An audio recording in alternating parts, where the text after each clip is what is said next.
ಇದೆ. ಇದು ಸಂಚಾರಿ ನ್ಯಾಯ ವಿಜ್ಞಾನ ಪ್ರಯೋಗಾಲಯ ಇದು. ಒಂದು FSL ವ್ಯಾನ್ ಕೊಟ್ಟಿದ್ದಾರೆ. ಸೊ ಅದರಲ್ಲಿ ಕೂಡ ಮೊಬೈಲ್ ಟೆಸ್ಟಿಂಗ್ ಕಿಟ್ಸ್ ಈ ವಾಹನ ಡ್ರಗ್ ಮುಕ್ತ ಕಲ್ಪನೆಗೆ ಹೇಗೆ ಅಂದರೆ ಕಿಟ್ಸ್ ಕೊಟ್ಟಿದ್ದಾರೆ. ವ್ಯಾನ್ ಕೇಳ್ತಾರೆ. ಅವರ ಹತ್ರ ಒಂದು ವ್ಯಾನ್, ಡಿಸ್ಟ್ರಿಕ್ಟ್ ಒಂದು ವ್ಯಾನ್, ಸಿಟಿಗೆ ಒಂದು ವ್ಯಾನ್, ಎರಡು ವ್ಯಾನ್. ಇದು ಕರ್ನಾಟಕ ರಾಜ್ಯದ ಎಲ್ಲ ಪೊಲೀಸ್ ಘಟಕಗಳಿಗೂ ಕೂಡ ರಾಜ್ಯ ಸರ್ಕಾರದಿಂದ ನೀಡಲ್ಪಟ್ಟಿದೆ. ಇದು ಸಂಚಾರಿ ನ್ಯಾಯ ವಿಜ್ಞಾನ ಪ್ರಯೋಗಾಲಯ ಇದು. ಸೊ ಬೇಸಿಕಲಿ ನಮಗೆ ಯಾವುದೇ ಒಂದು ಅಪರಾಧ ನಡೆದಂಥ ಸಂದರ್ಭದಲ್ಲಿ ಅಲ್ಲಿಗೆ ನಮ್ಮ ಒಂದು ತಂಡ ಹೋಗುತ್ತೆ. ಅಲ್ಲಿ ಎವಿಡೆನ್ಸ್ ಏನೇನು ಅಲ್ಲಿ ಲಭ್ಯ ಇರುತ್ತೆ ಅದನ್ನು ಕಲೆಕ್ಟ್ ಮಾಡ್ತಾರೆ. ಸೊ ಆ ಕಲೆಕ್ಟ್ ಮಾಡುವ ಸಂದರ್ಭದಲ್ಲಿ ಅನೇಕ ರೀತಿಯಾದಂಥ ಕಿಟ್ಸ್ಗಳು ಬೇಕಾಗಿರುತ್ತೆ depending on the crime.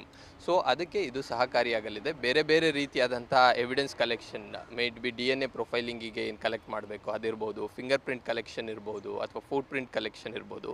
So ಬೇರೆ ಬ್ಲಡ್ ಸ್ಯಾಂಪಲ್ ಕಲೆಕ್ಷನ್ನು. ಸೊ ಯಾವುದೇ ರೀತಿಯಾದಂಥ ಎವಿಡೆನ್ಸ್ನ ಲಿಫ್ಟ್ ಮಾಡಿಕೊಂಡು ಲಿಫ್ಟ್ ಮಾಡಿ ಬರೋದಷ್ಟೇ ಅಲ್ಲ, ಅದನ್ನು ಪ್ರಿಸರ್ವ್ ಮಾಡಬೇಕಾಗುತ್ತೆ. ಸೊ ನಾವೇನು FSL ಲ್ಯಾಬ್ಗೆ ಕಳಿಸ್ತೀವಿ ಅದ್ರ ಒಳಗೆ ಅದ್ರದ್ದು ಇಂಟಿಗ್ರಿಟಿ ಕಾಪಾಡಬೇಕಾಗುತ್ತೆ. ಸೊ ಅಂಥ ಸಂದರ್ಭದಲ್ಲಿ ನೀಟಾಗಿ ಇಟ್ಕೊಂಬರಲಿಕ್ಕೆ ಸೊ ಎಲ್ಲ ರೀತಿಯಾದಂಥ ಕಿಟ್ ಕೂಡ ಇದರಲ್ಲಿ ಲಭ್ಯವಿದೆ. ಈ ವಾಹನ ಡ್ರಗ್ ಮುಕ್ತ ಕಲ್ಪನೆಗೆ ಹೇಗೆ ಅಂದರೆ ಇದರಲ್ಲಿ ಕೆಲವು ಕಿಟ್ಸ್ಗಳಿದ್ದಾವೆ. ಸೊ ಡ್ರಗ್ ಟೆಸ್ಟಿಂಗ್ ಕಿಟ್ಸ್ಗಳು ಕೂಡ ಇದ್ದಾವೆ. ಸೊ ಅದನ್ನು ಕೂಡ ಮೊಬೈಲ್ ಇದರಲ್ಲಿ ಸಂಚಾರಿ ಇದರಲ್ಲಿ ನಾವು ಈಗಾಗಲೇ ಪ್ರಯೋಗ ಮಾಡಿದ್ದೀವಿ ಕೂಡ. ಮಂಗಳೂರಿನ ಯಾವುದು ಪ್ರಮುಖ ಕೇಂದ್ರಗಳಲ್ಲಿ ಎಲ್ಲಿ ಡ್ರಗ್ಸ್ ಇರ್ಬೋದು, ಅಲ್ಲಿ ಸೇವನೆ ಮಾಡೋರು ಇರ್ತಾರೆ ಅಂತಲ್ಲಿ ಉಪಯೋಗಿಸಿದ್ದೀವಿ. ಸೊ ಅಲ್ಲಿ ಆನ್ ದಿ ಸ್ಪಾಟ್ ಟೆಸ್ಟಿಂಗ್ ಕೂಡ ಮಾಡ್ಬೋದು. ಅದೇ ಅಲ್ಲದೆ ಪ್ರಿಸಂಪ್ಟಿವ್ ಡ್ರಗ್ ಟೆಸ್ಟಿಂಗ್ ಕಿಟ್ ಇದೆ. ಸೊ ಯಾವುದೇ ಒಂದು ಡ್ರಗ್ ಸಿಕ್ಕಂಥ ಸಂದರ್ಭದಲ್ಲಿ ಅದು ಯಾವ ಡ್ರಗ್ ಅನ್ನೋದನ್ನ ಕೂಡ ನಾವು ಪ್ರಿಸಂಪ್ಟಿವ್ ಆಗಿ ಹೇಳ್ಬೋದು. ಸೊ ದ ಫೈನಲ್ ಕನ್ಫರ್ಮೇಷನ್ ಏನಿರುತ್ತೆ ಅದು ಲ್ಯಾಬಿಂದ ಬರುತ್ತೆ. ಸೊ ಅದ್ರ ಮೊದಲೇ ನಮಗೆ ಯಾವುದು ಅನ್ನೋದು ಗೊತ್ತಾಗಬೇಕು ಅಂದರೆ ಅದಕ್ಕೆ ಬೇಕಾದಂತಹ ಕಿಟ್ಸ್ಗಳು ಕೂಡ ಇದರಲ್ಲಿ ಲಭ್ಯ ಇದೆ.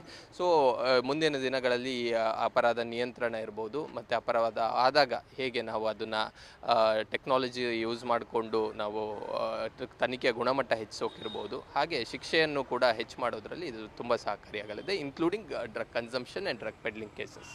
ನಾನು ಈಗಾಗಲೇ ಹೇಳಿದಾಗೆ ಈ ವಿಧಿ ವಿಜ್ಞಾನ ಏನು ಸೋಕೋ ಆಫೀಸರ್ಸ್ ಏನಿದ್ದಾರೆ ಅವರು ಒಂದು ಅಪರಾಧ ಸ್ಥಳಕ್ಕೆ ಹೋದಾಗ ಅವರಿಗೆ ಗೊತ್ತಿರಲ್ಲ ಅಲ್ಲಿ ಯಾವ ರೀತಿಯಾದಂಥ ಎವಿಡೆನ್ಸ್ ಇರ್ಬೋದು ಅಂತ. ಬಟ್ ಇದರಲ್ಲಿ ಪ್ರತಿಯೊಂದು ರೀತಿಯಾದಂಥ ಕಲೆಕ್ಷನ್ ಕಿಟ್ ಇರೋದ್ರಿಂದ ಅದೇ ಕ್ಷಣದಲ್ಲಿ ಅದೇ ಸ್ಪಾಟ್ನಲ್ಲಿ ಆ ಒಂದು ಎವಿಡೆನ್ಸ್ನ ಕಲೆಕ್ಟ್ ಮಾಡುವಂಥ ಒಂದು ಸೌಲಭ್ಯ ಇದೆ.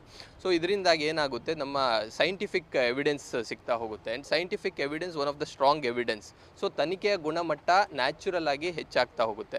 ತನಿಖೆಯ ಗುಣಮಟ್ಟ ಚೆನ್ನಾಗಿದ್ದಾಗ ಇದನ್ನು ರೆಫ್ಯೂಟ್ ಮಾಡೋಕ್ಕಾಗೋದಿಲ್ಲ. ಈಸಿಯಾಗಿ ಸೈಂಟಿಫಿಕ್ ಎವಿಡೆನ್ಸ್ನ ರೆಫ್ಯೂಟ್ ಮಾಡೋದು ಕಷ್ಟ ಆಗುತ್ತೆ.